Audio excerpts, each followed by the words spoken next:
Assalamualaikum warahmatullahi wabarakatuh. Salam dan bahagia. Perkenalkan, saya Cindy Wian Ramawati, NIM 2019 015357 dari Prodi Pendidikan Guru Sekolah Dasar. Di sini saya dari Padepokan 024 KKN Universitas Sarjana Wiyata Taman Siswa Dewantara Muda Tanggap COVID-19 periode 2 tahun 2021-2022. Video saya kali ini akan menjelaskan tentang sejarah berdirinya dan ajaran Taman Siswa yang ditujukan untuk masyarakat umum di Dusun Sribitan, Bangun Jiwo, Kasihan, Bantul. Selamat menyaksikan. Baik, di sini saya akan menjelaskan tentang sejarah berdirinya Taman Siswa dan ajarannya. Dan untuk materi yang pertama, yaitu latar belakang kelahiran Taman Siswa, yang kedua, berdirinya Taman Siswa, yang ketiga, sejarah perkembangan Taman Siswa, keempat, sistem pendidikan Taman Siswa, dan kelima, ajaran Taman Siswa. Dan untuk materi pertama, latar belakang Taman Siswa. Kelahiran Taman Siswa pada waktu itu tidak lepas dari keadaan yang bergejolak dalam masyarakat kita pada waktu itu. Masyarakat yang sudah sampai pada titik bawah penderitaan akibat tekanan hidup, dikarenakan kolonialisme yang lama bercakal di bumi Nusantara.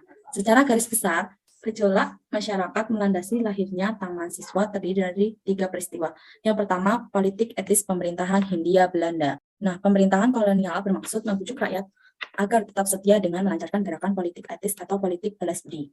Terlihat dari luar pemerintah memperhatikan rakyat jajahannya, akan tetapi dalam praktek pelaksanaannya semuanya itu untuk kepentingan kaum penjajahan atau pemerintah Belanda. Politik etis yaitu yang pertama irigasi. Irigasi mengadakan perbaikan irigasi untuk meningkatkan hasil pertanian rakyat. Dan kedua, transmigrasi, mengadakan perpindahan penduduk ke luar Pulau Jawa guna pemerataan kemakmuran rakyat. Dan yang ketiga, pendidikan, mendirikan sekolah-sekolah untuk memajukan rakyat. Yang kedua itu ada gerakan politik. Nah, gerakan politik ini ada tumbuhnya organisasi-organisasi politik yang menentang politik pemerintahan kolonial dan bercita-cita Indonesia merdeka. Dimulai dengan lahirnya Budi Utomo, Syarikat Islam, Indistit Partai yang terang-terangan menyatakan tujuannya kemerdekaan Indonesia. Dan yang ketiga itu ada kelompok Selasa Kliwon. Nah, kelompok Selasa Kliwon ini forum diskusinya atau sarasehan yang dilakukan setiap hari Selasa Kliwon oleh kelompok yang dikenal dengan cerdik pandai. Untuk anggotanya itu ada Ki Sutatmo Suryo Kusumo, Ki Ageng Suryo Mataram, Ki Kondo Atmojo, Ki Sutopo Wonoboyo, Ki Supeno, dan Ki Swadri Suryaningrat. Nah, beliau-beliau ini memperbincangkan nasib waktu itu, bagaimana caranya agar rakyat dapat membebaskan diri dari penderitaan akibat penjajahan. Dan materi yang ketiga ada sejarah perkembangan Taman Siswa. Pada Kongres 1, tanggal 6 sampai 13 Agustus 1930, nama Taman Siswa ditetapkan menjadi Perguruan Nasional Taman Siswa berpusat di Mataram dan terbentuknya Persatuan Taman Siswa. Organisasi Taman Siswa secara resmi diserahkan oleh pendirinya Ki Hajar Dewantara kepada Majelis Luhur Persatuan Taman Siswa ditandai dengan piagam penyerahan disebut Perjanjian Pendirian tertanggal 7 Agustus 1930. Dan untuk pertimbangan penyerahan tersebut ada yang pertama itu perkembangan Taman Siswa makin meluas setelah usia 1 windu atau 8 tahun. Dan yang kedua itu ada asas dasar dan tujuannya. Kemudian yang ketiga, mengingat sifat kemerdekaan roh Taman Siswa hanya terikat oleh hukum kodrat alam, yakni Tuhan Yang Maha Esa. Penyerahan tersebut ditandatangani oleh Ki Hajar Dewantara dengan mufakat Ki Cokrodirjo dan Ki Pronowidikdo. Kemudian untuk materi yang keempat ada sistem pendidikan Taman Siswa. Pendidikan adalah usaha kebudayaan yang bermaksud memberi bimbingan dalam hidup timbulnya jiwa raga anak didik agar dapat garis kodrat pribadinya dan pengaruh-pengaruh lingkungannya mendapat kemajuan hidup lahir batin. Pendidikan berlangsung dalam 3 lingkungan yang disebut tripusat pendidikan. Dan untuk yang pertama itu ada lingkungan keluarga. Nah, lingkungan keluarga ini diutamakan mengenai pendidikan budi pekerti, keagamaan, dan kemasyarakatan secara informal. Kemudian yang kedua ada lingkungan sekolah. Nah, lingkungan sekolah itu yang diutamakan mengenai ilmu, pengetahuan, kecerdasan, dan pengembangan budi pekerti secara formal. Dan yang terakhir, lingkungan masyarakat. Diutamakan mengenai pengembangan keterampilan, latihan kecakapan, pengembangan bakat secara non-formal.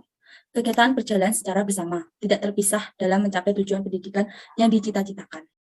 Kemudian untuk tujuannya sendiri, menurut Taman Siswa yaitu membangun anak didik menjadi manusia merdeka lahir batin, luhur akal budinya, serta sehat jasmaninya untuk menjadi anggota masyarakat yang berguna dan bertanggung jawab atas kesejahteraan bangsa, tanah air, serta manusia pada umumnya. Kemudian, untuk sistem pendidikan yang dipakai di taman siswa dilaksanakan menurut sistem AMO ialah suatu sistem yang berjiwa kekeluargaan dan bersendikan dua asas, yaitu kodrat alam dan kemerdekaan. Dan untuk kodrat alamnya itu sebagai syarat mencapai kemajuan dengan secepat-cepatnya dan sebaik-baiknya. Dan untuk kemerdekaan itu sebagai syarat untuk menghidupkan dan menggerakkan kekuatan lahir dan batin anak agar dapat memiliki pribadi yang kuat dan dapat berpikir secara bertindak merdeka. Kemudian, untuk materi yang kelima itu ada ajaran taman siswa. Ajaran taman siswa yang saya gunakan di sini adalah ajaran taman siswa dari trilogi kepemimpinan Ki Hajar Dewantara hingga ada masih menjadi semboyan pendidikan bangsa Indonesia. Konsep trilogi ini dapat diterapkan dalam segala bidang. Konsep trilogi pendidikan yaitu ada Ing Arso Tilodo, Ing Matyok Mangunkarso, Tutpuri Handayani. Ing Arso Tilodo itu adalah seorang pemimpin haruslah memberikan suri tauladan yang baik, kayak memberi contoh terhadap orang yang dipimpinnya dengan tutur kata dan bertindak yang baik agar dapat menjadi contoh para anggota yang dipimpinnya.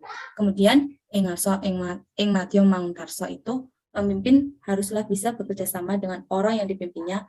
Hal itu akan mempermudah dalam melakukan segala pekerjaannya dan timbulnya hubungan erat antara pimpinan dan orang yang dipimpinnya. Kemudian yang terakhir ada Tutpuri Handayani. Tutpuri Handayani ini ada seseorang harus selalu dapat menghargai betapapun kecilnya yang dihasilkan dalam pelaksanaan tugas sekolah agar dapat mendorong penyelesaian tugas dengan baik. Apapun yang dihasilkan oleh warga sekolah, yang mendapat kepercayaan untuk melaksanakan tugas sekolah harus dihargai oleh pemimpin sekolah. Demikian video dari saya, semoga bermanfaat dan tetap jaga kesehatan. Jangan lupa menerapkan 5M, menjaga jarak, mencuci tangan, memakai masker, mengurangi mobilitas, dan menjauhi kerumunan. Sekian yang dapat saya sampaikan, kurang lebihnya mohon maaf. Terima kasih, salam. Wassalamualaikum warahmatullahi wabarakatuh.